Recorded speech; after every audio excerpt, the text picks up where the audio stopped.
अल्लाह, आका करीम सल्लल्लाहु अलैहि वसल्लम का मकाम व मर्तबा समझना चाहते हो क्या? यही तमाम सहाबा हैं। एक मर्तबा कहते हैं या रसूल अल्लाह, इस वक्त मक्का में सबसे हसीन और खूबसूरत मर्द हज़रत दहिये कल्बी हैं। या रसूल अल्लाह, दहिये कल्बी वो नौजवान हैं जो सारे मक्का में नौजवानों में सबसे ज्यादा हसीन हैं और अपनी कौम के वो सरदार हैं। उनकी कौम के 700 अफराद उनके अंडर में हैं। या रसूल अल्लाह, अगर वो कलमा पढ़े मेरे सरकार तो उनके असर से पूरी उनकी कौम कलमा पढ़ेगी। ये सुनना था। मेरे आका के नबूवत वाले हाथ उठ गए। अल्लाह दहिये कल्बी को इस्लाम दे दे, हिदायत नसीब फरमा दे। इतना अर्ज करते रब की बारगाह में आका कि सवेरे सवेरे मेरे सरकार जलवा फरोज हैं और सहाबा बैठे हुए हैं। तब तक दहिये कल्बी चले आ रहे हैं। आका से सहाबा ने अर्ज किया या रसूल अल्लाह, दहिये कल्बी आ रहे हैं। अब दहिये कल्बी पहुंच गए आका की बारगाह में और पहुंचने के बाद वो सरकार को सलाम पेश करते हैं। आका ने अपनी चादर बिछाई, दहिया बैठ जाओ, मगर उस पर बैठते नहीं हैं। हज़रत दहिये कल्बी उस चादर को चूम लेते हैं, उठाकर सर पर रख लेते हैं, आंखों को बोसा लगाते हैं और अर्ज करते हैं या रसूल अल्लाह, इस चादर को ये माहौल पेश करें। या रसूल अल्लाह, इस चादर पर हम बैठने के लायक नहीं है। सरकार ने कलमा पेश किया, कलमा वो पढ़ लेते हैं और कलमा पढ़ने के बाद अब बैठ करके दहिया कल्बी रोने लगे। आका फरमाते हैं दहिया रो रहे हो? अर्ज करते हैं या रसूल अल्लाह, मैं अपने गुनाहों को सोच कर रो रहा हूँ। दहिया तुमने कौन सा गुनाह किया है? अर्ज करते हैं या रसूल अल्लाह, मैंने बड़ी खताएं की हैं। ये मेरे सरकार, अब मैं इस्लाम में आया हूँ, अब मैं आपसे अर्ज करना चाहता हूँ या रसूल अल्लाह, मैं अपने गुनाह को बयान कर रहा हूँ।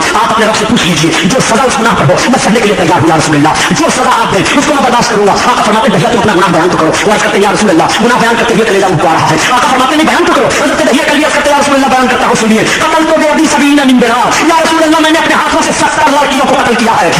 या रसूल अल्लाह, मैं ऐसा मुजरिम हूँ सरकार। इतना सुनना था। आका की मुकद्दस निगाहें छूट गई और हज़रत दहिया कल्बी तरफ रोने लगे। रब तआला ने हज़रत जिब्रील को भेज दिया। हज़रत जिब्रील पैगाम लेकर के हाजिर आ गए। या रसूल अल्लाह, निगाहें नबूवत उठाओ और अपने गुलामों की तरफ करम फरमाओ। या रसूल अल्लाह, रब तआला इरशाद फरमाता है कि दहिया कल्बी के गुनाह 60 साल के भी होते तो बख्श दिए जाते। या रसूल अल्लाह, जैसे कोई कलमे तैयबा पढ़ कर इस्लाम में दाखिल होता है उसके सारे गुनाह बख्श दिए जाते हैं। इतना मेरे आका खुशखबरी पाते हैं तो इरशाद फरमाते हैं दहिया तेरी खताएं माफ कर दी गई इस्लाम से पहले की। और जो एक मरतबा कलमे तैयबा पढ़ लेता है उसके अगर 60 साल के कुछ के गुनाह होता है कलम माफ फरमा देता है। तो आका फरमाते हैं जो कसरत से कलमा पढ़ता है फिर उसकी बख्शिश तो नहीं होगी। रसूलुल्लाह सल्लल्लाहु अलैहि वसल्लम, तो मेरे सरकार सहाबा सब रो पड़े इस बात पर। मैं अर्ज करना चाहता हूँ कि मुसलमानों, कलमा की कितनी बड़ी फजीलत है। कलमा पढ़ा करो सोते उठते बैठते हुए। आका तबलीग इस्लाम फरमा रहे हैं। इस्लाम में लोग आते चले जा रहे हैं, इस्लाम बढ़ता चला जा रहा है और इस्लाम के मुखालिफिन भी बढ़ते चले जा रहे हैं। पूरी तवज्जो करते हैं और पूरी कोशिश करते हैं इस्लाम की तहरीक रुक जाए। अब दारुल नदवा में आखिरी मीटिंग काफिरों की मुनाकिब होती है। उस आखिरी मीटिंग का सरदार अबू जहल माना जाता है। सारे सरदार आकर के पहुंच जाते हैं और दारुल नदवा में एक आखिरी मीटिंग फैसला कुल मीटिंग की जाती है। दारुल नदवा उस को कहते हैं जो मशवरा के लिए अरब लोग मखसूस किया करते थे। अब बताइए आज इस्लामी हुकूमत का रवैया, इसने मक्का शरीफ में बाबुल नदवा भी बनाया है, यानी जहाँ काफिरों ने बैठ करके सरकार के कत्ल का प्रोग्राम बनाया था उस जगह भी एक दरवाजा कायम किया है और उस दरवाजे का नाम दारुल नदवा रखा है। मुजाहिद कराम जाते हैं, उनसे पूछिए। चुनांचे उस मकाम पर मीटिंग की गई। मीटिंग में सारे लोग शरीक थे। शरीक होने के बाद वो अपना अपना एक माहौल पेश करने लगे। मोहम्मद को यहाँ से निकाल दिया जाए। कहाँ निकाल दोगे तो जानते हो, वो जहाँ जाएंगे उनके मानने वाले वहीं हो जाएंगे। कहा एक काम करो कि उनके खिलाफ जंग की जाए। कहा जंग नहीं कर पाओगे फिर खानदानी मामला उठाएगा और कभी कुरैश से लड़ नहीं पाओगे। किसी ने कहा एक काम किया जाए, उनका बाइकाट किया जाए। कहा पहले तो बाइकाट कर चुके हो 3 साल, फिर कोई नतीजा नहीं निकला, उनके मानने वाले बढ़ते चले जा रहे हैं। कहा ऐसा है कि उनके मानने वालों को मारा जाए। कहा मारा तो जा रहा है लेकिन कहाँ रुक रहे हैं, उनका कलमा पढ़ रहे हैं। दरवाजा खटखटाया, सब लोग चौंके। दरवाजा खटखटा रहा, दरवाजा खोलो। दरवाजा खोलने के लिए खड़े हुए दरवाजा खोलने वाले कौन? काना शेखुल नजदी। ये लफ्ज़ हदीस की किताबों में है, पूछिए उलमा में मौजूद है सब। मैं शेख नजदी हूँ। शेख नजदी? हाँ, ये मक्का है। मक्का का खोलो, मैं तुम्हारी मीटिंग में आया हूँ। अबू जहल को सब कहा काम कहाँ? खोल देगा दरवाजा। का कौन है? का शेखुल नजदी, अना शेखुल नजदी, मैं शेख नजदी हूँ। का खोल दो। दरवाजा खुला। लहीम शहीद बहुत बड़ा मौलवी है, सामने जाकर पहुंचा। कहाँ साला हुआ? नजद से। ये वही नजद है जिसका नया नाम रियाज है। रियाज ही का नया नाम नजद है, जिसको इन लोगों ने अपनी दारुल सल्तनत करार दिया है। मक्का शरीफ से रियाज 800 किलोमीटर की दूरी पर है। क्यों 800 किलोमीटर की दूरी पर है? 800 किलोमीटर से चलकर गया था मक्का में सरकार के कत्ल की मीटिंग में। तो ये तो बहुत दूर दूर से चले आए अगर सरकार के खिलाफ बोलने के लिए, तो घबराओ नहीं। पहले भी बहुत सफर किया करते थे और था कौन? इब्लीस था। किस लिए आए हो? कहा मीटिंग में आया हूँ, कैसा मशवरा हो रहा है मोहम्मद के खिलाफ। लोगों ने अपना अपना मशवरा दिया। कहा सब फेल। कहा अबू जहल तुम्हारा मशवरा? कहा मैंने मशवरा किया, मोहम्मद को कत्ल किया गया। कहा है बहुत बढ़िया मशवरा, लेकिन तरीका मैं बताता हूँ। कहा कैसे? कहा एक एक कबीले का एक एक नौजवान तलवार लेकर के निकले और सब उनको उनके घर को घेर करके उनको कत्ल करो। जब इस तरह से उनके कत्ल में हर कबीले का एक फर्द शामिल रहेगा तो अब कबीले कुरैश के लोग खानदानी तौर पर किसास नहीं ले पाएंगे। वो क्या नाम जंग नहीं कर पाएंगे, किसास लेने पर राजी हो जाएंगे और हम सब किसास देकर के मामला तमाम कर देंगे। कहा चलो मामला बिल्कुल तय। इधर ये तय हो रहा है, उधर रब का एहतमाम देखो, महबूब की इज्जत अफजाई जिसे कौन चखे। सुभान अल्लाह। आका करीम सल्लल्लाहु अलैहि वसल्लम की हिफाजत रब फरमा रहा है। देखो रब जब मारना चाहेगा तो कोई बचा नहीं सकता। 70-80 बरस की उम्र थी नमरूद की और उसका सर तक नहीं दर्द किया था। खुदा पर बैठा था माज़ल्ला और जब बदमाशी किया इसने हजरत इब्राहिम अलैहिस्सलाम के साथ तो रब ने एक लंगड़े मच्छर को भेजा। कितने बदमाश मच्छर लोग आज से थोड़े बदमाश हैं। एक से एक नमरूद को मारते थे। पूरी हुकूमत आज इसे दवा की इजाद करते करते लाते लाते साइंस वाले फेल हैं। एक लंगड़ा मच्छर वो भी नहीं सीधा रहा, लंगड़ा वो लंगड़ा करते गया, नाक में घुस गया और जब नाक में घुसा तो अब ये जब रहा बैठा रहा तब इसके दिमाग में भेजे में चले और जब ये घबराए तो अपना सर मारे दीवार से, पत्थर से कभी रुक जाए तो सर टकरा टकरा करके मरदूद नमरूद मरा। तो रब ताला ने जब मारना चाहा तो लंगड़े मच्छर से मार दिया। और सुनो रब जब बचाता है तो बहुत ही अदना मखलूक के जरिया से बहुत आला को बचाता है, हिफाजत फरमाता है ताला। महबूब की इज्जत अफजाई देखो, रब अपने महबूब की अजमत का ऐलान कर रहा है। इधर तो सारे कुफार कत्ल का प्लान बना करके तलवारें निकलाती है और उन सबकी तलवारें जाती है। आका करीम सल्लल्लाहु अलैहि वसल्लम अपने बिस्तर नबूवत पर हजरत मौला कायनात को आवाज दी, अली खड़ा जाओ आए करीब। अर्ज करते या रसूल अल्लाह, तुम आका फरमाते हैं बिस्तर पर सो जाओ और अली ये फला फला अमानतें हैं, तुम इन अमानतों को देने के बाद में वापस आ जाना और मेरे लिए खुदा का हुक्म हो गया, मैं हिजरत कर रहा हूँ। मेरे आका सल्लल्लाहु अलैहि वसल्लम हजरत अली को जरूरी हिदायत देने के बाद अपने बिस्तर पर सुला देते हैं और सुलाने के बाद जब दरवाजा खुला तो देखा सारे कुफारों के नौजवान तलवारें लेकर के उठाए, दीवार को फाड़ कर अंदर दाखिल होने की कोशिश कर रहे हैं और उस दरवाजा खुलने का इंतजार कर रहे हैं। मोहम्मद निकले तब कत्ल किया जाए, मोहम्मद निकले तब मारा जाए। दरवाजा खुल गया, मगर सबकी निगाहें देख रही है पटी की फटी महबूब दिखाई नहीं दे रहे हैं। महबूब गुस्ताख को महबूब दिखाया नहीं जाता, अंदाज हसीनों को सिखाया नहीं जाता। कुफारों की निगाह से जा रहे हैं, रब अपने महबूब की हिफाजत फरमा रहा है। मेरे सरकार ने चंद कंकरियों को मुट्ठी में लिया और आयत करीमा पढ़ करके उनकी तरफ फेंक दिया। नबी के हाथ से कंकरियों का जाना था कि रब कुरान में बयान फरमा रहा है, ये महबूब कुफारों की तरफ से तूने कंकरियां फेंकी थी, वो तूने नहीं फेंकी थी बल्कि मैंने फेंकी थी। देखो रब अल्लाह के देखो, महबूब को फेंकने को रब ताला अपना फेंकना बयान फरमा रहा है। ये महबूब तुमने उन कंकरियों को नहीं मारा था, मैंने मारा है। महबूब के हाथ को रब ताला अपना हाथ बयान दे रहा है, महबूब तुम्हारा हाथ नहीं है, वो मेरा हाथ है। अल्लाह करीम सल्लल्लाहु अलैहि वसल्लम कंकरियों को फेंक देते हैं, उनकी तलवारें सदा में चमक रही हैं और उनकी निगाहों के नीचे से महबूब निकल जा रहे हैं। आका करीम सल्लल्लाहु अलैहि वसल्लम गए तो देखा हज़रत अबू बकर सिद्दीक़ हाजिर हैं, कुर्बान होने वाले हैं। अर्ज़ करते या रसूल अल्लाह हुक्म क्या है? आका फरमाते हैं अबू बकर सवारियां कहाँ हैं? अर्ज़ करते या रसूल अल्लाह मैंने सवारियों को फलां जगह पर पहले ही भेज दिया था। आका वहां तशरीफ ले गए, फरमाते हैं अबू बकर अपनी सवारी की कीमत बोलो। आका से अर्ज़ करते हैं या रसूल अल्लाह अबू बकर का जान माल सब कुछ तो आपका है, मेरे आका में कीमत क्या लो? मेरे आका फरमाते हैं नहीं कीमत ले लो। अबू बकर बताओ तुम्हारी सवारी की कीमत क्या है? यहीं से ज़हन फिक्र दिया जा रहा है कि कितनी भी दोस्ती आपस में हो लेकिन लेन देन साफ रखा करो ताकि बिगाड़ न पैदा होने पाए। माज़अल्लाह बिगाड़ होने का कोई सवाल नहीं हो रहा है, मगर सरकार कैसा दस्तूर हयात दे रहे हैं। हज़रत अबू बकर से फरमाते हैं अबू बकर अपनी सवारी की कीमत बता दो। आका से अर्ज़ करते हैं या रसूल अल्लाह सब कुछ आपके लिए है, अब सरकार सवार किए और हज़रत अबू बकर मेरे आका सल्लल्लाहु अलैहि वसल्लम चल। हज़रात परसों की तकरीर में मैंने अर्ज किया था कि आका करीम सल्लल्लाहु अलैहि वसल्लम मदीना तैयबा हिजरत फरमा कर तशरीफ फरमा हुए। मकाम क़ुबा से मेरे सरकार मदीना तैयबा में रौनक अफरोज हैं। आका करीम सल्लल्लाहु अलैहि वसल्लम की बारगाह में हाजिर हो करके लोग इस्लाम कबूल कर रहे हैं। बच्चे आ रहे हैं, बूढ़े आ रहे हैं, नौजवान आ रहे हैं, औरतें हाजिर हो रही हैं। इस्लाम बढ़ता चला जा रहा है। जब यहूदियों ने मदीना शरीफ के देखा कि मक्का से मोहम्मद हिजरत करके आए हैं और अपना दीन इस तरह से फैला रहे हैं, अगर इनके दीन के ताल्लुक से कुछ रोकथाम का मामला न हुआ तो इनका दीन सारे दीनों पर गालिब आ जाएगा।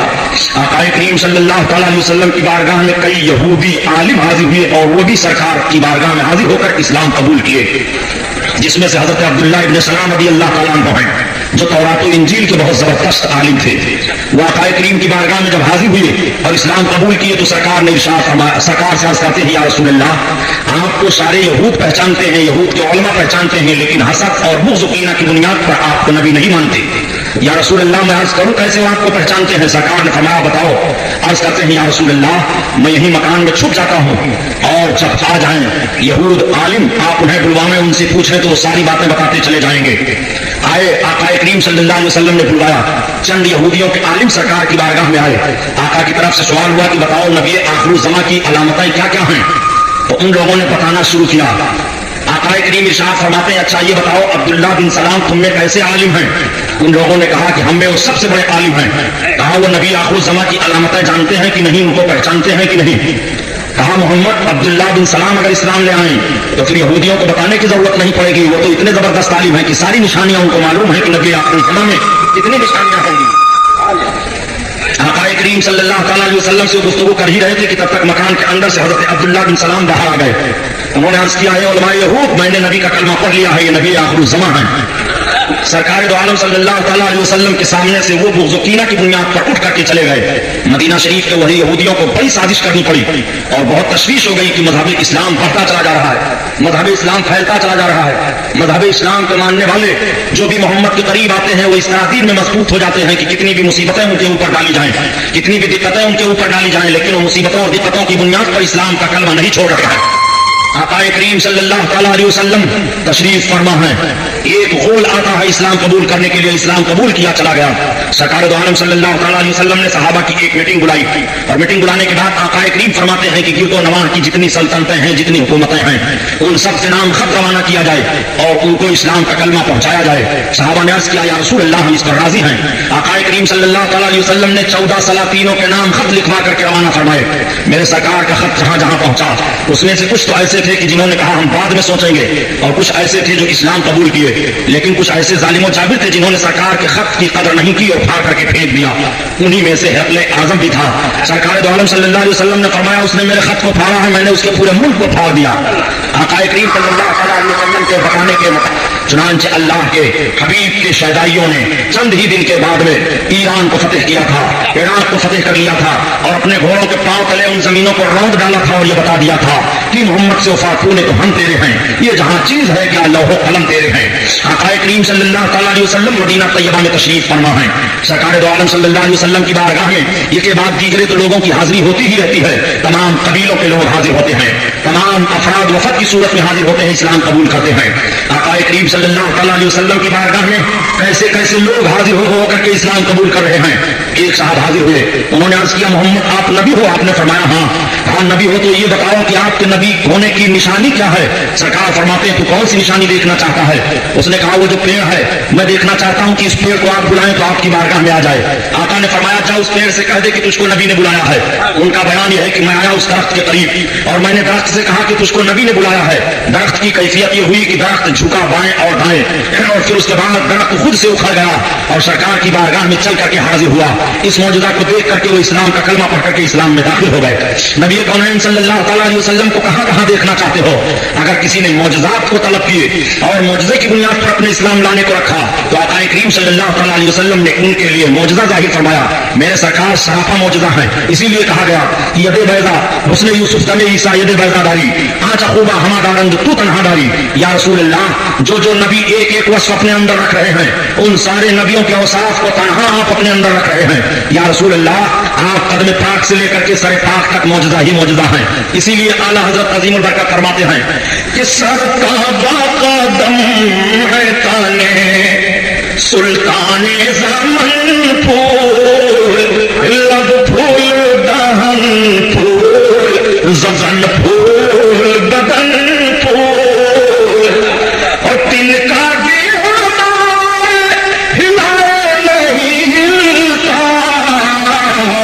تم چاہو تو ہو جائے ابھی کوہ مہن پھول تم چاہو تو ہو جائے ابھی. ام المؤمنین حضرت عائشہ صدیقہ رضی اللہ تعالیٰ عنہ بیٹھی ہیں. آج کئی روز کا عرصہ گزر گیا، سرکار دو عالم صلی اللہ تعالیٰ علیہ وسلم کے گھر میں چولہے میں آگ نہیں جلی ہے. امہات المومنین پریشان ہیں. آقا کریم صلی اللہ علیہ وسلم نے ارشاد فرمایا عائشہ عرض کرتی ہیں ہاں یا رسول اللہ. سرکار فرماتے ہیں یا عائشہ لو شئت معی لصارت جبال الذہب، اے عائشہ اگر میں چاہوں تو میرے ساتھ سونے کے پہاڑ چلائیں. اللہ اکبر.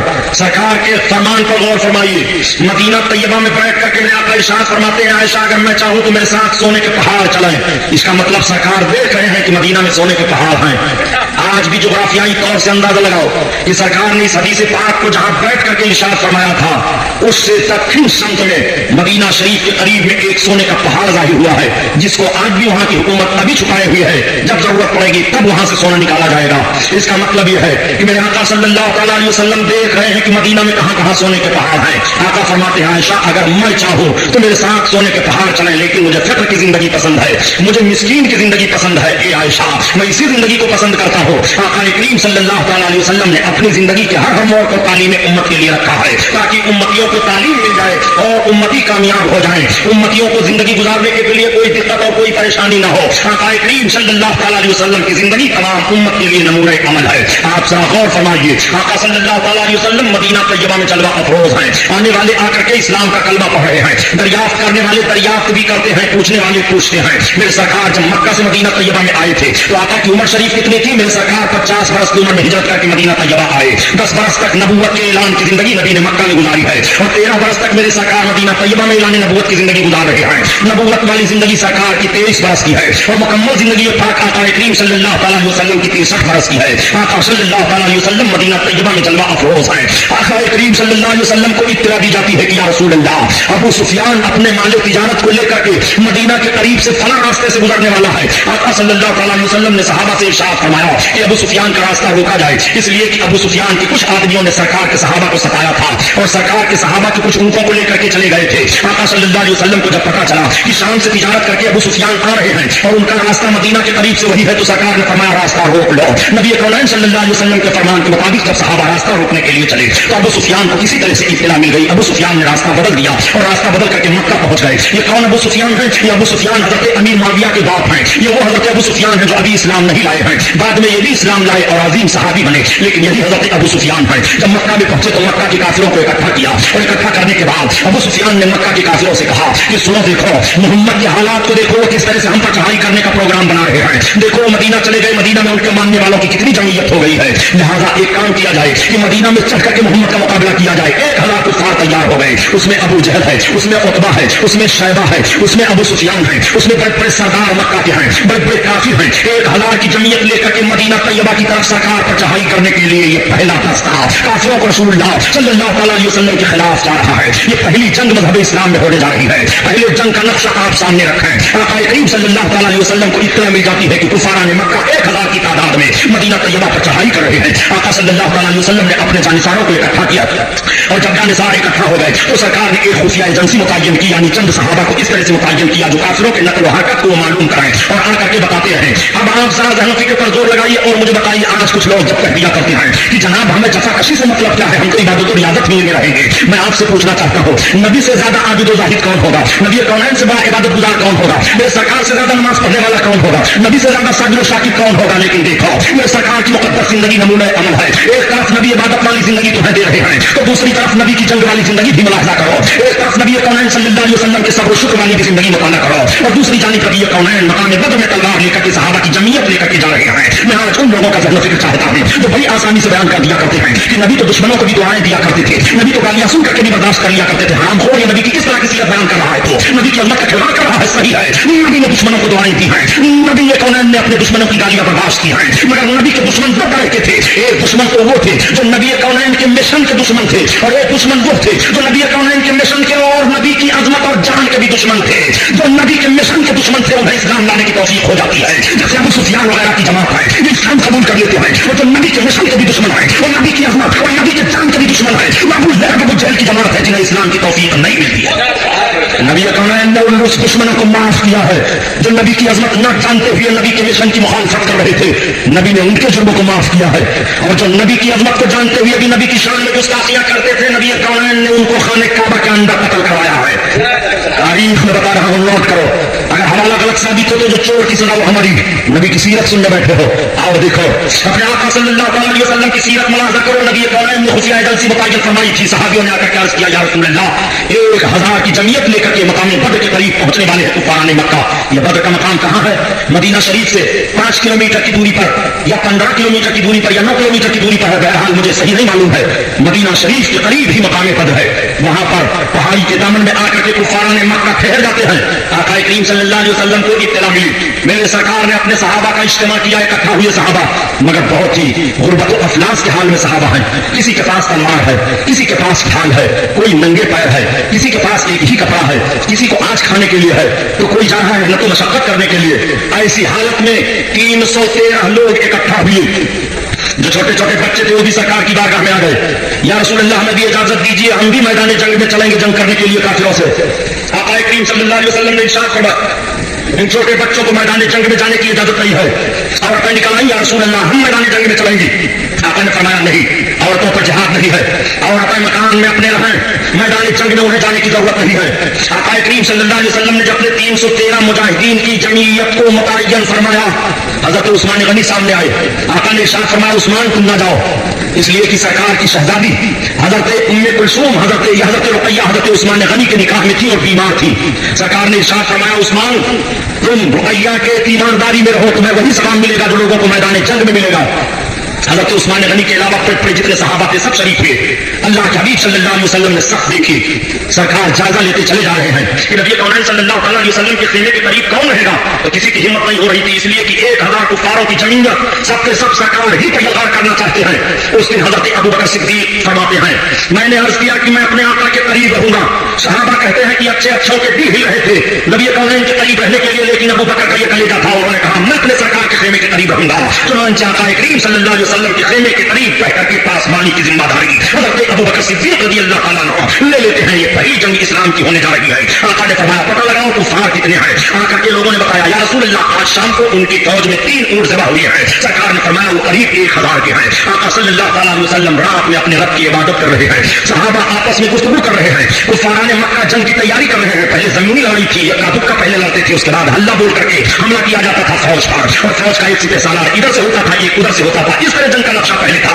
आज की तरह से जंग का नक्शा नहीं था कि बारूद फेंका जाए, रॉकेट मार दिया जाए, मिसाइल मार दिया जाए, शत्रुन मार दिया जाए, बम मार दिया जाए, बंदूक को पिस्तौल से हमला कर दिया जाए। इसमें कोई बहादुरी नहीं है जंग करने के लिए, तो मुस्लिमों की जंग मानी गई है। ये जंग वो जंग है जो आमने सामने बहादुरी की जंग हो रही है, आमने सामने तलवारें चल रही है, अपनी ताकत हुकूमत का जौहर आमने सामने दिखाने वाले दिखा परेशान कर दिया इस आदमी। दुरूद शरीफ पढ़ो, अल्लाहुम्मा सल्ली अला सय्यिदना मौलाना मुहम्मद मादनी जुल वल कम व अला आलिहि व बारिक वसल्लम सल्लल्लाहु अलैहि या रसूलुल्लाह सल्लल्लाहु अलैहि वसल्लम। आका करीम सल्लल्लाहु अलैहि वसल्लम तमाम सहाबा को मुलाजा करते हैं। देखने के बाद मेरे सरकार ने हजरत उमर फारूक आजम को बुलाया। उमर इब्न खत्ताब की धारा हो, हजरत उमर इब्न खत्ताब आगे बढ़े। सरकार ने फरमाया चलो मैदान में चलना चाहता हूँ। अब आका के साथ मैदान में गए। सरकार के दस्ते फाक में एक छड़ी है। मेरे आका मैदान बद्र में खड़े होकर के एक जगह एक दायरा खींचते हैं और इरशाद फरमाते हैं उमर कल अबू जहल किसी के अंदर मारा जाएगा, मरने वाला कल मरेगा, खबर आज नबी दे रहे हैं। और किसे कहते हैं इल्म गैब, यही वजह जो कहता हूं नजद की फरमाश औलादों से पूछो। और किसे गैब का इल्म कहते हैं। नबी कौनैन सल्लल्लाहु अलैहि वसल्लम ने गोल दायरा खींचते हुए फरमाया इसमें फला काफी मारा जाएगा। अल्लाह के हबीब हजरत उमर ही से क्यों कह रहे हैं कि उमर कल अबू जहल इसमें मारा जाएगा। एक बात ये भी सोच लो कि अबू जहल सगा मामू है हजरत उमर फारूक आजम का। मेरे सरकार जहन फिक्र दे रहे हैं कि देखो आज इस्लाम की पहली जंग होने जा रही है, इसमें खून का रिश्ता नहीं देखा जाएगा, इसमें नबी की मोहब्बत का रिश्ता देखा जाएगा। मेरे सरकार ने फरमाया यहाँ मारा जाएगा अबू जहल। आका करीम ने निशानदेही फरमा दी, सड़या हुआ जंग का नखारा बजा, मैदान पद में लोग खड़े हो गए। एक काफिर निकला, उसने कहा भेजो हमारे मुकाबले में अली इब्न अबी तालिब को। एक निकला, उसने कहा भेजो हमारे मुकाबले में हमजा को। शैबा निकला, उसने कहा हम हमजा से लड़ेंगे। उमैया निकला, उसने कहा भेजो हमारे मुकाबले में। इस तरह के बड़े सरदारान मक्का जो काफिर थे निकल करके मैदान में आए। अबू सुफियान की क़यादत है, अबू जहल गला रहा है। नबी करीम सल्लल्लाहु अलैहि वसल्लम के सहाबा जानसारी पेश करने के लिए हाजिर है। मैं आपसे पूछना चाहता हूँ, आज तुम सरकार की जात पर एतराज करके इतना सोच लेते हो कि नबी को ये नहीं मालूम था, नबी ये नहीं कर सकते, नबी वो नहीं कर सकते। और सहाबा का अकीदा कैसा था? क्या सहाबा ने ये सोचा था कि ये नबी ताकत वाले ही होते तो हमें काफिरों के मुकाबले में लड़ने की जरूरत क्या थी? मोहम्मद जब तुम्हारे अंदर इतनी ताकत नहीं है कि तुम अबू जहल को बिना लाए भी जमीन पर मार सको तो हम तुम्हारा साथ नहीं देंगे, ये सोच सकते थे। लेकिन नहीं, सहाबा का ईमान है। सहाबा देख रहे हैं कि ये मजहब इस्लाम है, नबी की जिंदगी उम्मतियों के लिए नमूने अमल है। नबी वही फरमा देते तो सारे काफिरों को जमीन निकल जाती, लेकिन नबी की जिंदगी नमूने अमल है। नबी के हयात ज़ाहिरी के बाद भी इस्लामी जंगें होनी है, इसलिए आज जंग हो रही है ताकि इस्लाम के मानने वालों को सहन मिल जाए और इस्लाम के मानने वालों को फिक्र मिल जाए कि नबी के नाम पर किस तरह से कुर्बान हुआ जाता है, कि सहाबा नबी को देखते हुए नबी के नाम पर कुर्बान हो रहे हैं। और आज हमारे दरमियान में मेरे आका ज़ाहिरी निगाहों के सामने नहीं है, आज भी हम इसमें मोहम्मद पर मरने के लिए तैयार हैं। उम्मत इश्क से हर फस्त को डाला कर दे और पहले इसमें मोहम्मद से उजाला कर दे। आका करीम सल्लल्लाहु अलैहि वसल्लम के जानिसार के बाद दीगरे काफिरों से जंग शुरू हुई। नबी कौनैन अपने खेमे में है, हज़रत अबू बकर सिद्दीक अपनी तलवार लेकर के सरकार के खेमे के गिर्द घूम रहे हैं। मेरे सरकार ने अपने सर को सजदा में रखा, किया परवरदिगार ये 313 तेरे निहत्थे बंदे हैं, अगर आज ये इस मैदान में शिकस्त खा गए तो फिर दुनिया में तेरा सजदा कौन करेगा? मौला तेरा नाम कौन लेगा? ए परवरदिगार अपने इन बंदों को तू सब नुसरत अता फरमा, अपना वादा पूरा फरमा दे। कुरान बयान फरमाता है 1000 फरिश्तों की लश्कर उतर जाती है सहाबा की मदद के लिए। मैदान बद्र में हजरत हमजा ने शैबा को मारा, हजरत बिलाल ने अपने उस कुफराने हालत में आका उमैया गुलाम को खुमैया को मारा, बड़े बड़े सहाबियों ने बड़े कातिलों को मारा। मैदान बद्र का नक्शा बदल दिया। तलवार इस तरह से चल रही थी, जंग ऐसे हो रही थी कि एक सहाबी है, एक दुश्मन का तीर लगा, उनकी आंख निकल आई, आंख का ढीला लिया और लेकर के सीधे सरकार की बारगाह में हाजिर हो गए। या रसूल अल्लाह, दुश्मन का तीर मेरी आंख में लग गया, मेरी आंख निकल आई है। आका ने फरमाया लाओ आंख मुझे लाओ। आंख उन्होंने सरकार के दस्ते पाक में रख लिया। आका फरमाते आओ करीब आओ। जब करीब गए तो सरकार ने अपना लुआब शरीफ लिया और उनके आंख के गलहे में लगा करके आंख को बैठा दिया। सहाबी बयान फरमाते हैं फौरन जख्म खत्म हो गया और उस आंख से इतनी रोशनी हो गई कि पहले वाली आंख से इस आंख से मैं ज्यादा देखने लगा। ये नबी कौनैन की ताकत और कुव्वत है। मकाम बद्र में जंग हो रही है, वहां पट्टी भी हो रही है। मकाम बद्र में सहाबा ने यह नहीं जाना था नबी मजबूर है, वहां कोई अस्पताल नहीं था कि नबी की बारगाह में हम कैसे जाएं। एक सहाबी दौड़े दौड़े आए, कहते हैं या रसूल अल्लाह मेरी तलवार टूट गई है, मेरे हाथ में अगर कोई मुझे तलवार मिल जाए तो मैं काफिरों के मुकाबले में और लड़ूंगा। एक खजूर की लकड़ी पड़ी थी, नबी ने उस खजूर की लकड़ी को उठाया, कहा लो ये तुम्हारे लिए तलवार है। सहाबी बयान करते हैं कि जैसे मैंने अपने हाथ में खजूर की लकड़ी लिया वो हकीकत में तलवार बन गई और वो लेकर के मैदान जंग में चले गए। अल्लाह अकबर, इस तरह से दीवाने अपने आका के मौजूदात को भी देख रहे हैं। इसीलिए तो आला हज़रत अज़ीमुल बरकत फरमाते हैं तुम अपने नबी को देखना चाहते हो, तुम अपने नबी को किस किस मोड़ पर देखोगे, कहां कहां देखोगे। अपने नबी की अजमत तुम जानना चाहते हो, तुम्हारे नबी की अजमत का हाल तो ये है कि तुम नबी को जान ही नहीं सकते नबी की हकीकत क्या है और नबी कौनैन सल्लल्लाहु अलैहि वसल्लम का मकाम और मर्तबा वक़ार क्या है। नबी की बारगाह में एक सहाबी फिर हाजिर आए और कहते हैं या रसूल अल्लाह मेरा पाँव टूट गया है। सरकार ने फरमाया आओ करीब आओ। जब करीब गए तो सरकार ने अपना लुआब शरीफ लिया, थूक मुबारक, और उनके पाँव की हड्डी जोड़ करके मुबारक थूक को लगा दिया, पाँव ठीक हो गया। वो मैदान में भागे दौड़े चले जा रहे हैं। अल्लाह अकबर, आप सब देखो, इसीलिए तो आला हज़रत अज़ीमुल बरकत फरमाते हैं शाफियो वाफी हो तुम, काफियो नाफी हो तुम, या रसूल शाफियो वाफी हो तुम, काफियो नाफी हो तुम, दर्द को कर दो दवा, तुम पे करो गुरु। अल्लाह अल्लाह, करीम सल्लल्लाहु अलैहि वसल्लम को देखो, सरकार दो आलम सल्लल्लाहु अलैहि वसल्लम के जानिसार मैदान बद्र में लड़ रहे हैं। ये पहली लड़ाई हो रही है, ये पहली जंग हो रही है, ये पहला खून बह रहा है, ये पहली तलवार मज़हब इस्लाम के नाम पर चल रही है। आज जब कुछ लोग कहते हैं इस्लाम तलवार के जोर से फैला, मैं कहता हूं नहीं, जुमला बदलो, इस्लाम तलवार के जोर से नहीं फैला है। इस्लाम अपने हुस्न की बुनियाद पर फैला है, इस्लाम अपनी कारकर्दगी की बुनियाद पर फैला है, इस्लाम अपनी हक़ानियत की बुनियाद पर फैला है, इस्लाम अपनी सच्चाइयत की बुनियाद पर फैला है। आओ देखो, नबी कौनैन सल्लल्लाहु अलैहि वसल्लम के एक सहाबी हज़रत अब्दुर्रहमान इब्न औफ है, वो बयान करते हैं कि वही दोनों बच्चे जिसको सरकार ने मैदान में चलने की इजाजत दी थी, वो मेरे सामने दौड़े दौड़े आए और पूछने लगे ये चाचा ये तो बताओ अबू जहल कहाँ है। मैंने कहा वो देखो अबू जहल दिखाई दे रहा है। हज़रत अब्दुर्रहमान कहते हैं वो दोनों बच्चे अबू जहल की तरफ झपट पड़े और इतनी तेजी से अबू जहल की तरफ गए कि अबू जहल संभल ना सका और बच्चों ने तलवार से हमला कर दिया। हज़रत अब्दुर्रहमान कहते हैं मैंने उन बच्चों से पूछा बेटो तुम क्या करोगे अबू जहल को पूछ करके, वो तो फौज की सवारी कर रहा है। तो उन बच्चों ने जवाब दिया, उसको शायद ने अपने अशार में इस तरह से बताया है कि कसम खाई है मर जाएंगे या मारेंगे नारी को, और सुना है गालियां देता है महबूब बारी को। वो दोनों बच्चे झपट करके अबू जहल पर हमलावर हुए और जब अबू जहल पर हमलावर हुए तो संभल ना सका, बच्चों ने जख्मी कर दिया, वो जमीन पर गिर पड़ा। हज़रत अब्दुल्लाह इब्न मसूद पहुंच करके अबू जहल की गर्दन काट देते हैं। जंग का नक्शा बदल गया, जंग मुसलमानों ने जीत ली, कुफार भागने लगे। आका करीम सल्लल्लाहु अलैहि वसल्लम के जानिसारों ने गिरफ्तार करना शुरू किया, 70 लोगों को गिरफ्तार कर लिया और काफी लोग मारे गए। मक्का में कुफार से ऊपर सांसीनगी का हाल था, दहशत में आ गए सब कि मोहम्मद के जानिसारों ने मुख्तसर जमात थी लेकिन 1000 पर फतेह हासिल कर ली है, ऐसी नौयत हो गई। अब जब ये 70 गिरफ्तार किए गए, आओ देखो आका करीम सल्लल्लाहु अलैहि वसल्लम के दामाद हज़रत अम्र इब्न आस भी इन्हीं 70 में से है। हज़रत अम्र इब्न आस सामने लाए गए, सरकार के चचा हज़रत अब्बास भी इसी में है, वो भी आए थे पहले काफिरों की तरफ से। आका करीम सल्लल्लाहु अलैहि वसल्लम के सामने सब पेश किए गए। मशवरा होने लगा कि इन 70 को ताल्लुक से क्या किया जाए। कोई किसी का बाप लग रहा है, कोई किसी का दामाद लग रहा है, कोई किसी का भाई लग रहा है, कोई किसी का मामू लग रहा है, कोई किसी का अजीज है। हज़रत उमर फारूक आज़म ने अर्ज़ किया या रसूल अल्लाह, इसमें जो जिसका रिश्तेदार है हर रिश्तेदार अपने रिश्तेदार को कत्ल करे। जोश ईमान मुलाजा फरमाइए, यही मकाम बद्र है। मकाम बद्र में एक सहाबी का और वाक़या सुनो। जब जंग हो रही थी तो हज़रत अब उबैदा बिन जर्राह रज़ी अल्लाह ताला अन्हु है। हज़रत उबैदा बिन जर्राह उन 10 सहाबियों में से हैं जिनको उनकी जिंदगी में सरकार ने जन्नत की बशारत दे दी है, जिनको अशराए मुबश्शरा कहा जाता है। हज़रत उबैदा बिन जर्राह मैदान जंग में सरकार की तरफ से हैं और इनके बाप अब्दुल्लाह काफिरों की तरफ से है। मैदान जंग में हज़रत उबैदा की तलवार की छांव में अब्दुल्लाह आ गए, हज़रत उबैदा ने कत्ल कर दिया अपने बाप को। और जब अपने बाप को कत्ल किया लोगों ने देखा तो कहा उबैदा तेरा बाप अब्दुल्लाह। तो हज़रत उबैदा बिन जर्राह कहते हैं अल्लाह भी अब्दुल्लाह अना उबैदा बिन जर्राह, मेरा बाप अब्दुल्लाह नहीं है, मैं जर्राह का बेटा हूँ। मैंने अपनी निस्बत अपने दादा की तरफ कर दी है। ईमान वाले को इतने इतना भी गवारा नहीं है कि अपनी निस्बत को अपने काके बाप की तरफ करें। ये मोहब्बत का रिश्ता है, ये ईमान का रिश्ता है। ये मैदान जंग में अपनी तलवार से अपने बाप को मारा।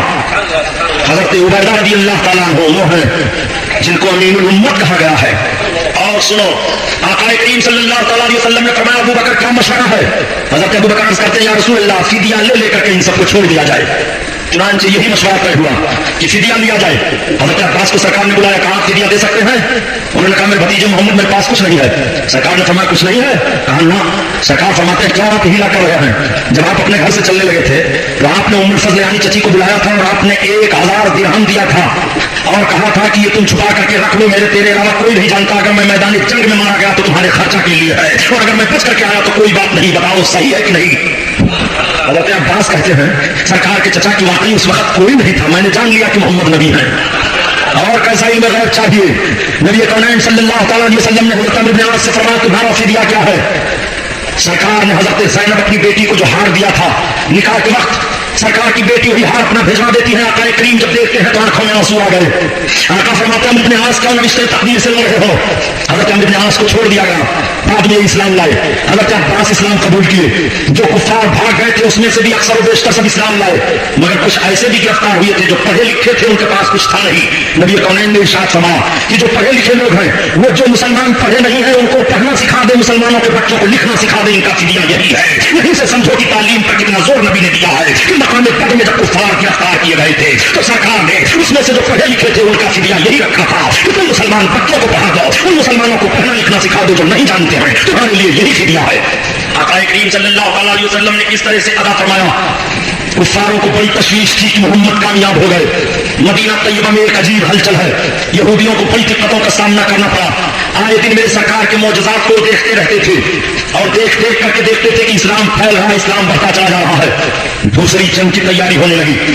آج جب لوگ کہہ دیا کرتے ہیں مذہب اسلام تلوار کے زور سے پھیلا ہے, میں کہتا ہوں جتنے بڑے بڑے کفار تھے ان سب کی تاریخ پڑھ ڈالو, کسی کے اوپر تلوار کا زور نہیں ہوا ہے. وہ اپنے تلوار کی آزمائش کر چکے ہیں. جب ان کی تلواریں مڑ گئی ہیں, جب ان کے طاقت جواب دے چکے ہیں, وہ بارگاہ رسالت میں حاضر ہو کر کے اسلام قبول کر لیے ہیں. اسلام تلوار کے زور سے نہیں پھیلا ہے, اسلام کے پھیلنے کا حال یہ ہے کہ اسی ہندوستان میں جب سرکار خواجہ غریب نواز آئے, اجمیر شریف سے دلی آئے تو 35,000 لوگوں کو کلمہ پڑھا دیا تھا, اور دلی سے جب اجمیر جا رہے ہیں تو 35,000 کو کلمہ پڑھا دیا تھا.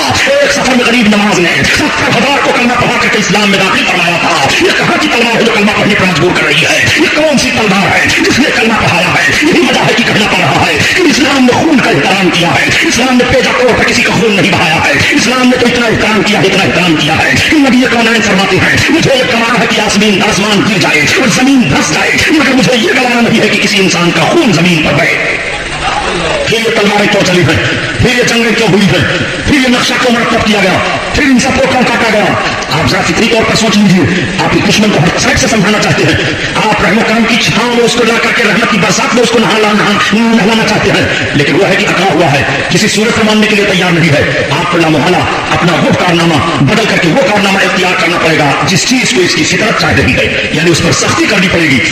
مذہب اسلام کی جتنی جنگیں ہوئی ہیں, مذہب اسلام میں جس طرح سے بھی لڑائی ہوئی ہے, وہ مذہب اسلام کے مفاد کے لیے تھی, اپنے مفاد کے لیے. پتانی جنگیں نہیں تھی. وہ ہار کر کے گئے, بڑی تشویش ان کو ہو گئی, بڑا تعجب ان کو ہوا. وہ پوری تیاری کرنے لگے, مکمل تیاری کرنے لگے کہ اب کی ہم تیاری کر کے ہر حالت میں مدینہ طیبہ پر چڑھائی کریں گے اور مقام بدر کا بدلہ ہم لے کر کے رہیں گے. چنانچہ یہ سب کے سب تیار ہو گئے 3000 کی جمعیت لے کر کے. پھر یہ دوسری جنگ ہونے جا رہی ہے. آقا کریم صلی اللہ علیہ وسلم کو اطلاع دی جاتی ہے یا رسول اللہ مدینہ شریف پر چڑھائی کفار مکہ کر رہے ہیں. یا رسول اللہ بڑی بھیانک جنگ کی نوعیت سامنے آنے والی ہے. نبی کونین نے اپنے چاہنے والوں کا جائزہ لیا. آقا کریم صلی اللہ علیہ وسلم نے جائزہ لیا تو 1000 کی جمعیت تیار ہو گئی. ایک طرف 3000 ہے, ادھر 1000 کی جمعیت ہے. سرکار نے خفیہ سرکار کو بھیجا کہ پتہ لگاؤ وہ کہاں کر کے ٹھہرے ہیں. پتہ چلا کہ بالکل مدینہ شریف کے قریب آ گئے ہیں مقام احد میں. یہ وہی احد ہے جہاں پر حاجی لوگ زیارت کرنے کے لیے جاتے ہیں. مدینہ شریف سے چند کلومیٹر کی دوری پر مقام احد ہے. آقا کریم صلی اللہ علیہ وسلم اپنے جانشینوں کو اکٹھا کرتے اور اکٹھا کر کے لے کر کے نکلے. سرکار تھوڑی دور چلے تھے کہ تب تک ایک منافق عبداللہ ابن ابی سامنے آیا. اس نے کہا محمد آپ اپنے بعد نبوت کی جانشینی ہمیں دیجیے تو میں آپ کا ساتھ دوں گا. نبی کونین صلی اللہ علیہ وسلم نے فرمایا یہ تو کیا کر رہا ہے؟ اس نے کہا اگر آپ یہ اقرار نہیں کرتے تو میں آپ کا ساتھ نہیں دوں گا. سرکار نے فرمایا مجھے تیرے ساتھ کی کوئی ضرورت نہیں ہے. وہ مردود اپنے حوالیوں موالیوں کو لے کر کے اس میں سے نکل گیا. جتنے منافقین تھے, جتنے اس طرح جنگ سے بھاگنے والے تھے, وہ سب کے سب نکل گئے. مختصر جماعت میں آقا صلی اللہ علیہ وسلم کے جانشینوں کی بچتی ہے تعداد 700 کی بتائی جا رہی ہے. 700 लोग चल रहे थे, 1000 की जमीयत का मामला था, लेकिन मेरे आका सल्लल्लाहु अलैहि वसल्लम अब से 700 को लेकर के आगे बढ़ रहे हैं। मकाम उहद में सरकार भी पहुंची। सरकार दो आलम सल्लल्लाहु अलैहि वसल्लम ने उहद पहाड़ी के दरमियान अपने खेमों को लगवाना शुरू किया। मेरे आका ने पहाड़ियों का जायजा लिया। जिन हाजियों ने उहद को देखा है तो उहद के मैदान में एक छोटा सा पहाड़ है जो थोड़ा सा ऊंचा दिखाई दे रहा है, उसके पूर्व साइड में कुफारान ने अपने खेमों को लगाना शुरू किया, और जिस तरफ से पहाड़ी का दर्रा पाया जाता है नबी कौनैन ने उधर अपने जानिसारों के खेमों को लगाना शुरू किया। सरकार ने पहाड़ी का जायजा लिया। जायजा लेने के बाद आप इरशाद फरमाते, देखो ये दर्रा है पहाड़ी का, 50 तीर अंदाज यहाँ फिट हो जाओ। तमाम मुजाहिदीन को शिकस्त हो या फतह हो, तुम लोग जब तक मैं न कहूंगा अपनी जगह से हटना नहीं। सहाबा की 50 नफरी जमात को आका ने मुतय्यन फरमा दिया। सारे लोग तूर लेकर के खड़े हो गए। मकाम उहद में जंग का मामला सामने आया। बड़ी भयानक जंग हुई, ऐसी भयानक जंग हुई, जंग करके मुसलमानों ने जंग की है। सरकार पर कुफार मिल करके तीर बरसाने लगे। तो हजरत साद बिन वक्कास, जिनका बेटा अम्र है, जिस मजदूद ने करबला के मैदान में सरकार के नवासे इमाम हुसैन पर तीर चलाया था, उसके बाप का हाल देखिए हजरत साद बिन वक्कास का। ये भी अशरे मुबश्शरा में से है। ये सरकार के सामने खड़े हो गए और काफिरों के तीर को रोकते थे और बढ़ती अंदाज से तीर मारते थे। आका फरमाते थे, लो सादा और तीर मारो, लो सादा और तीर मारो, लो सादा और तीर मारो। हजरत साद तीर मारते जाते थे। आका फरमाते थे, इरशाद, ये माँ बाप तेरे ऊपर कुर्बान हो तो काफिरों पर तीर मारता जा। हजरत साद ने इतना तीर चलाया कि काफिरों को पीछे हटा दिया। मैदान जंग का नक्शा देखो। मकाम उहद में मौला कायनात की तलवार चल रही थी। उस दिन हजरत मौला अली ने बहादुरी के बच्चे जौहर दिखाए कि जब हजरत मौला अली की तलवार चलती थी तो गैब से आवाज आती थी, ला फता इल्ला अली ला सैफ इल्ला जुल्फिकार, शाह मर्दा शेर अज़ा कुव्वत परवरदिगार, ला फता इल्ला अली ला सैफ इल्ला जुल्फिकार। अली जैसा कोई जवान नहीं है, जुल्फिकार जैसी कोई तलवार नहीं है। अली शेर खुदा है, अली रब के शेर है, शाह मर्दा शेर अज़ा कुव्वत परवरदिगार, अली परवरदिगार की उम्मत है। ये मैदान उहद में गैब से आवाज मौला कायनात के लिए आ रही थी। वो हजरत अली ने ताकत और कुव्वत के जौहर दिखाए थे कि काफिरों के छक्के छोड़ा दिए थे। सरकार के चचा हजरत हमजा बड़ी बहादुरी से लड़े, मुसलमानों को फतेह हो गई। कुफार भागने लगे, और जब कुफार भागने लगे तो ये सब लोग माले गनीमत समेटने लगे। ये तो माले गनीमत समेट रहे थे, और जो 50 तीर अंदाज पहाड़ी के दर्रे पर थे, इन लोगों ने देखा कि अब तो फतेह हो ही गई, कुफार सब भाग रहे हैं, माले गनीमत समेटा जा रहा है, चलो हम लोग भी माले गनीमत समेटने में हो जाएं। हजरत अब्दुल्ला एक सहाबी, उन्होंने रोका, कहा खबरदार पढ़ना नहीं, सरकार ने मना फरमाया है। मगर कुछ नौजवान थे जोश में, वो नहीं माने, उन्होंने हाथ को तोड़ दिया, आए माले गनीमत समेटने लगे। उस वक्त हजरत खालिद बिन वलीद इस्लाम नहीं लाए थे। हजरत खालिद बिन वलीद 200 काफिरों का चढ़ा लेकर के पहाड़ी के दर्रे पर दांव लगाए थे। जैसे देखा कि ये सबके सब माले गनीमत समेटने में लगे हैं, पीछे से हजरत खालिद बिन वलीद ने हमला कर दिया। पीछे से अचानक हमला होना था कि जीती हुई फौज शिकस्त में बदल गया नक्शा। मुसलमानों में अफरा-तफरी मच गई, वो संभल न सके, एक दूसरे पर गिर रहा है। आका करीम चंद बड़े सहाबा को लेकर के पहाड़ी के ऊपर जाने लगे, सामने ने तीर बरसाया था। मेरे सरकार ने गढ़े में तशरीफ ले आए थे उसी जंग में। नबी कौनैन के 2 दंदाने मुबारक भी शहीद हुए थे। आका करीम लेकर के पहाड़ी के ऊपर चढ़ गए, अजीब नक्शा बदल गया था। मुसलमान इधर उधर हो गए थे, कुछ तो मैदान जंग को छोड़ करके भागने लगे और मदीना तैयबा की तरफ भागते जा रहे थे। मदीना में खबर पहुंच गई कि मोहम्मद रसूलुल्लाह को माज़अल्लाह कत्ल कर दिया गया है। मदीना में जो लोग बचे थे वो सब परेशान हो गए। परेशान होकर के वो सब भागने लगे मैदान की तरफ। उसी में से एक अंसारी औरत है, वो भी मैदान की तरफ निकल पड़ी, वो भी भागती चली आ रही है। इधर से एक सहाबी जा रही थी, पूछा कहाँ जा रही हो? कहाँ मैदान में जा रही हो? बताओ मेरे सरकार का हाल क्या है? कहा तुम्हारे शौहर शहीद कर दिए गए, तुम्हारे बाप शहीद कर दिए गए, तुम्हारे भाई शहीद कर दिए गए। खातून ने कहा मेरे तीनों शहीद कर दिए गए। कहा हाँ, कहा ये तो बताओ कि रसूलुल्लाह का हाल क्या है? तो उन्होंने कहा अल्हम्दुलिल्लाह सरकार सही और सलामत है। तो खातून ने कहा जब नबी सही और सलामत है तो मुझे कोई गम नहीं है। अगर भाई शहीद कर दिया गया, अगर शौहर शहीद कर दिया गया, अगर मेरा बाप शहीद कर दिया गया। अल्लाह हज़रत अदीमुल बरकत इसी को बयान फरमाते हैं कि उनके मिसाल कोई कैसे ही रंज में हो, जब ना सब गम भुला दिए हैं, सब गम भुला दिए हैं। अल्लाह अकबर। ये दूसरी जंग अजीम हो रही है।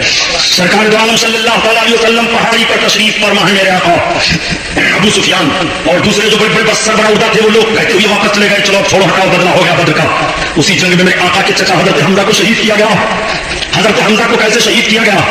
अबू सुफियान की बीवी हिंदा ने कसम खा लिया था कि अगर हमजा को कोई कत्ल कर दे तो मैं अपने तमाम ज़ेवरात को और ऊपर से नकदी भी इनाम दूंगी।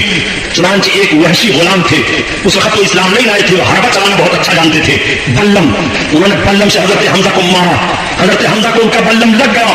کہ بھالے کا لگنا تھا کہ حضرت حمزہ زبیر پڑھائے، حضرت حمزہ کو شہید کیا گیا، اور جب سرکار کے چچا کو شہید کیا گیا اور کلیجہ پھاڑ کر نکالا گیا، لے جا کر کے وحشی نے ہندا کو دیا، ہندا نے اپنے منہ میں رکھا اور اس کے بعد کگل دیا. اپنی قسم کو اس طرح سے ہندا نے پورا کیا. میرے سرکار جب جنگ ختم ہوئی، کافر چلے گئے، تو شہدا کی جسموں کو اکٹھا کروایا، اور جب چچا کے جسم کو اکٹھا کروایا تو آقا کی آنکھیں بھیگ گئیں. میرے سرکار رونے لگے. آقا کریم کی پھوپھی آئی دیکھنے کے لیے اپنے بھائی کو. سرکار نے فرمایا خبردار چچا کے جسم کو پھوپھی جان کو دیکھنے نہیں دینا. قبر انور پر گھاس رکھی گئی اور قبر انور میں آپ کو رکھا گیا. وہی مقام احد ہے جہاں پر حضرت علی حمزہ کی قبر شریف آج بھی ہے. لیکن نجدیوں نے قبر کے نشان کو مٹا دیا ہے، جالی لگا دیا ہے لوہے کی. اب آپ اندازہ لگائیں گے کہ ہاں اسی میدان میں حضرت حمزہ کی قبر پاک ہے. آج قبروں پر آپ چلے جاؤ تو یہ کہتے ہیں قبروں پر نہیں جانا چاہیے، شرک بدعت کے فلاں ڈھکا ہے. صحیح، ایک گرفت تو ان کی بہت عجیب و غریب ہے جو ہماری عورت کی غلطی ہے. میں جملہ بہت سخت عرض کروں گا، مجھے یہ پرواہ نہیں ہے کہ آپ بیان سننے آؤ گے کہ نہیں آؤ گے. میں آپ سے پوچھنا چاہتا ہوں کہ یہ مجھے بتاؤ کہ آج قبروں پر آپ جاتے ہو تو دوسری قوموں کو اعتراض کیوں ہوا؟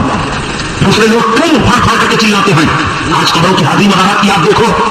آج یہ مزارات کے مجاور جہلا، یہ پیسے اور روپے کے لالچ میں حرام خور لوگ علماء اہل سنت کو بدنام کرتے ہیں. میں بہت سخت بول رہا ہوں، مجھے کوئی پرواہ نہیں ہے. اور جب کسی مزار پر جانے کے لیے اپنے گھر سے قدم نکالتی ہے تو قدم قدم پر فرشتوں کی لعنت ہوتی ہے اور صاحب مسجد کی لعنت ہوتی ہے. مجھے تعجب ہے کہ اتنی سختی سے مزاروں پر عورتوں کو جانے کے لیے روکا گیا ہے. یہ کی بھیڑ لگی ہوئی ہے اور مزار پر عورتوں کا پشت مکھل مارے جا رہے ہیں. یہ دوہرا مجاہدوں